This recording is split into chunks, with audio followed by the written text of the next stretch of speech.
Hello అండి. ఇవాల్టి వీడియోలో మా తమ్ముడి వాళ్ళ మిసెస్ నాకు చెప్పినటువంటి సాంప్రదాయక డిష్ రైలు పలారం చూపిస్తున్నాను. ఎలక్ట్రిక్ రైస్ కుక్కర్‌లో మెజరింగ్ కప్పుతో అరకప్పు పెసరపప్పు తీసుకొని కడిగి వేడి నీళ్లు వేసి 1:30 గంట పాటు నానబెట్టేశాను.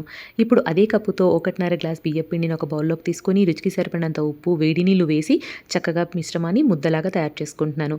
ఇప్పుడు వీటిని కావాల్సిన సైజులో మనం బాల్స్‌లా తయారు చేసి పక్కన పెట్టేసుకొని నూనె రాసినటువంటి ఇడ్లీ ప్లేట్లకు వీటిని పెట్టేసి ఆవిరికి 12 నిమిషాలు ఉడికించుకోవాలి. పెసరపప్పుని నానిన తర్వాత ఒక మిక్సీ జార్‌లోకి తీసుకొని 12 పచ్చిమిర్చిని రుచికి సరిపడినంత ఉప్పును వేసి చక్కగా పేస్ట్ చేసేసుకోవాలి. ఇప్పుడు స్టవ్ వెలిగించి కడాయి పెట్టుకొని 2 టేబుల్ స్పూన్ల ఆయిల్ వేసి ఆవాలు, జీలకర్ర, కరివేపాకు వేసి వేగాక మిక్సీ పట్టుకున్న మిశ్రమం వేసేసి లో ఫ్లేమ్‌లో ఇక కలుపుతూనే ఉండాలనమాట అడుగంటకుండా. ఈ మిశ్రమం అంతా కూడా మనకు చక్కగా పొడి పొడిలాగా అవ్వాలి. ఇలా అవ్వాలనమాట.